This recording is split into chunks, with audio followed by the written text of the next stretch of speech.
Let me ask you a question. Have you ever stopped to wonder what your life would be like if you were your own best friend? If that voice inside your head was your best friend? Imagine loving yourself unconditionally, no matter the ups and downs or trials and tribulations that come your way through life. Now, it's a powerful thought, isn't it? That's what we're going to be exploring in today's video, guys. So stick around and let's jump straight into it.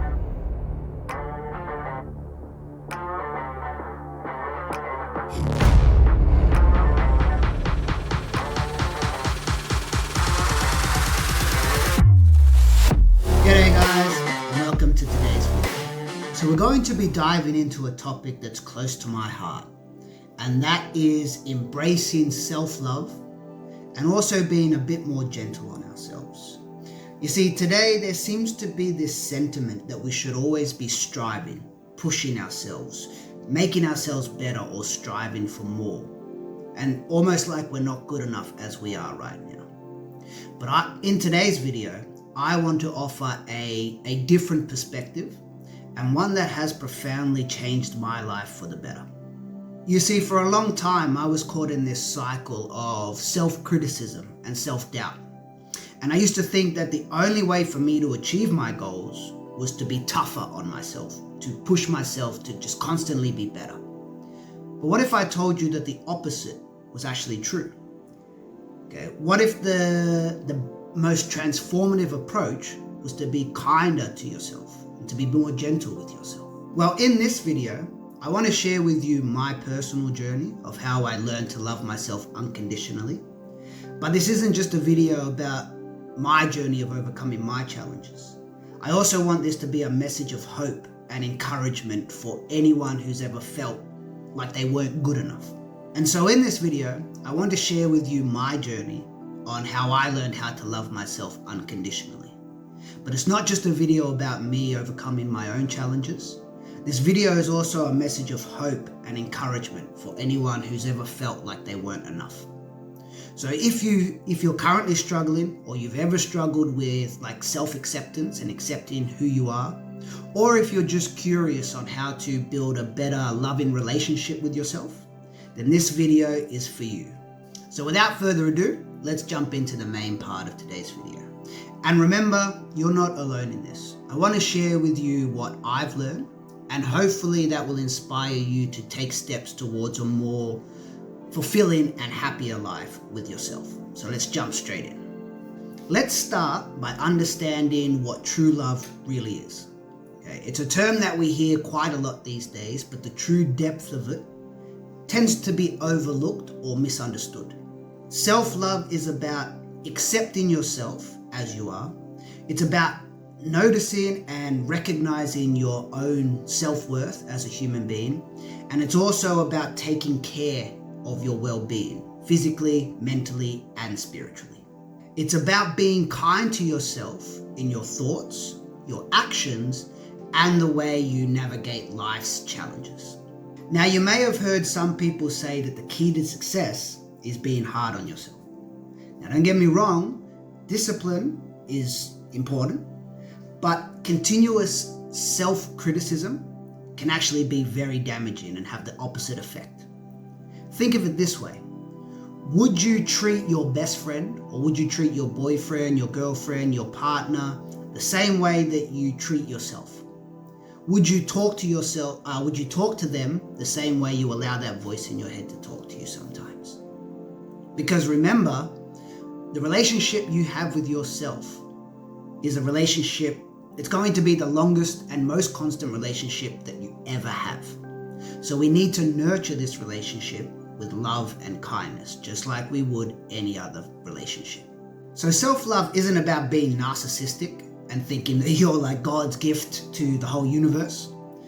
And it's also not about becoming complacent and just sitting around on the couch getting fat and saying you love yourself. What it is, it's about giving yourself that same love, respect, compassion, and understanding that you give to the other important people in your life. Because when we have that self-love, it builds like a foundation of strength and resilience. So when we treat ourselves kindly, we know that we make mistakes, and this allows us to then handle life's ups and downs and life's challenges with grace and confidence to keep moving forward. Now let me take you on my own personal journey from a place of self-doubt and self-criticism to one of self-love and kindness and compassion.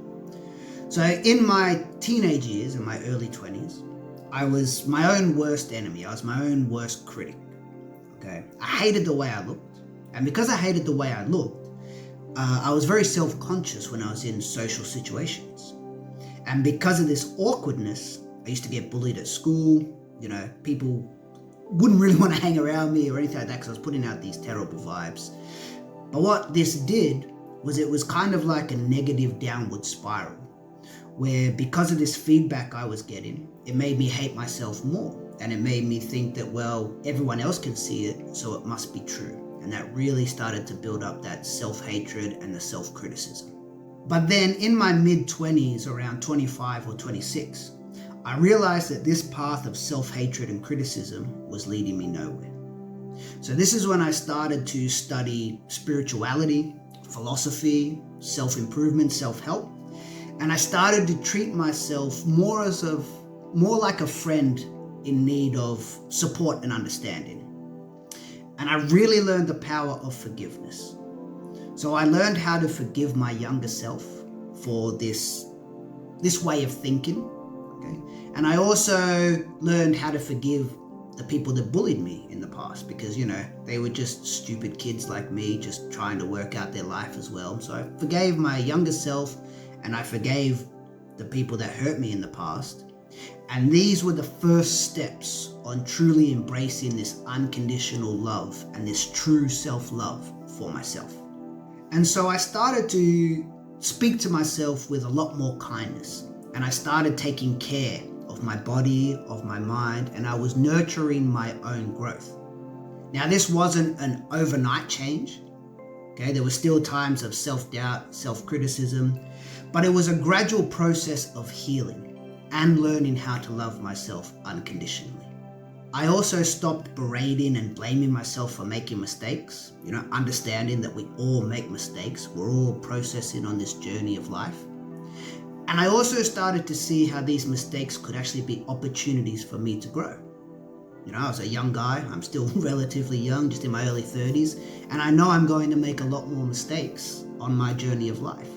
But now I see them not so much as mistakes, but more of just learning how to live a better life.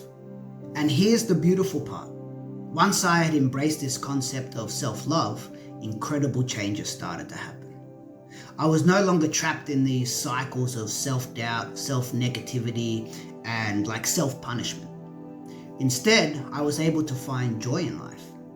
I found joy in taking care of myself, in taking care of my body, feeding it nutritious foods, and going to the gym to exercise to get healthier and improve the confidence in my appearance. But it wasn't out of self-punishment. It wasn't like I was thinking, oh, you're so fat, you're so disgusting, you need to go to the gym, get better.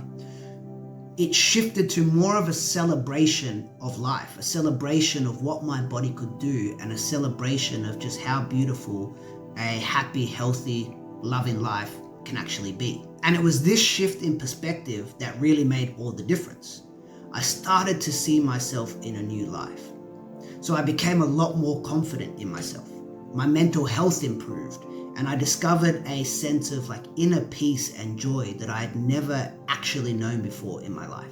And the most amazing thing about this journey is that it's constantly ongoing. So each day we get the chance to love ourselves a little bit more and to actually grow and evolve with ourselves through life. And I just want to emphasize that self-love doesn't mean that you stop growing or that you stop trying to improve your life or make it better. But it means that you pursue this growth from self-love, for love for yourself, not from self-rejection or self-punishment. And I just want to emphasize that self-love doesn't mean that you stop growing, or it doesn't mean that you just sit around and stop trying to improve your life and make it better. But what it does mean is that you pursue this growth from self-love, not self-rejection or self-hatred. So you can love yourself just as you are now, while simultaneously still working to improve yourself, make your life better, whatever your goals might be. So I spoke briefly about when I didn't have this self-love. The way I would try to get myself to go to the gym or be healthier was I would say things like, like you're fat, no one likes you, you're ugly, you'll never get a girlfriend, all this kind of stuff. And it had pretty much the opposite effect. It made me just want to eat my feelings more and that kind of thing. But once I learned self-love, I was able to accept myself as I was, understanding that I was just a young kid. I didn't know anything. Okay, I was eating my feelings. I didn't have all the answers, but I just started to accept myself as I was, and I started to love myself. And it was through that self-love that I was actually able to start eating healthier, to stop eating away my feelings, because I was able to give that love and acceptance to myself. And in doing that, it made me want to go to the gym. It made me want to get healthier so I could experience this life a lot better and in a much healthier body. And it's this balance of accepting yourself and loving yourself as you are, while simultaneously still trying to improve, get better, and that kind of thing, which is essential for a healthy and fulfilling life. Now, as we come to the end of our journey today, guys, let's just take a moment to reflect what we've discussed. So we spoke about the transformative power of self-love and the importance of being kind and more gentle to ourselves. Remember, choosing to love yourself unconditionally, regardless of your current situation or the challenges that you're facing, is not just an act of kindness, but it's also one of profound strength. To choose to love yourself in a world where most people don't is a true act of strength and courage. I've also shared my personal story with you, not just as a testament to the power of self-love, but also to remind you that you're not alone on this journey. You're not alone in feeling this way. We all have our moments of self-doubt, self-criticism. We all have our struggles in life. But it's how we respond to these situations that really defines us, really defines our character and who we are. And by choosing self-love, we choose to rise above that negativity, to nurture our growth, and to really build a life filled with self-acceptance and joy. And so now I encourage you to start your own journey of self-love if you haven't already. Now, it may not be easy, but that's okay. Remember that it's a process. It's a journey that unfolds a little more each day. So be patient with yourself, be kind and generous to yourself, but most of all, be your own biggest supporter. So what first step will you take today towards loving yourself a little more? Maybe it's speaking kindly to yourself, or maybe it's forgiving yourself for a past mistake, something that you did in the past. Or maybe it's even just taking a moment to just really appreciate yourself as a human being and who you are and what you have to offer to the world. But whatever it is, take that first step with love and compassion. Now, there's also 2 books I would love to recommend that helped me on my journey of self-love. I'll link them in the description box below. But these books are I Heart Myself, The Science of Self-Love, and Love Yourself Like Your Life Depends on It. So if you feel like it, grab a copy of those books. They've really helped me on my journey. And that's going to do it for today's video, guys. So I hope this video has inspired or motivated you, or maybe given you some practical tips that you can use on your journey to self-love and self-acceptance. And if you did find this video useful, please give it a like. It really helps me and the channel. Also, feel free to share it with anyone who you believe should see this message. Let's try and spread this idea of self-love as far as we can. And lastly, if you do enjoy this content, please subscribe to the channel and ring that notification bell. I post videos like this every Monday, Wednesday, and Friday. But that's going to do it, guys. So once again, thank you all for sticking all the way to the end. And remember that you are worthy of love, especially your own love. And so until next time, guys, I'll leave you as I always do and remind you that you are the captain of your life, so make it extraordinary. And until next video, take care of yourselves, take care of one another, and I'll see you in the next one.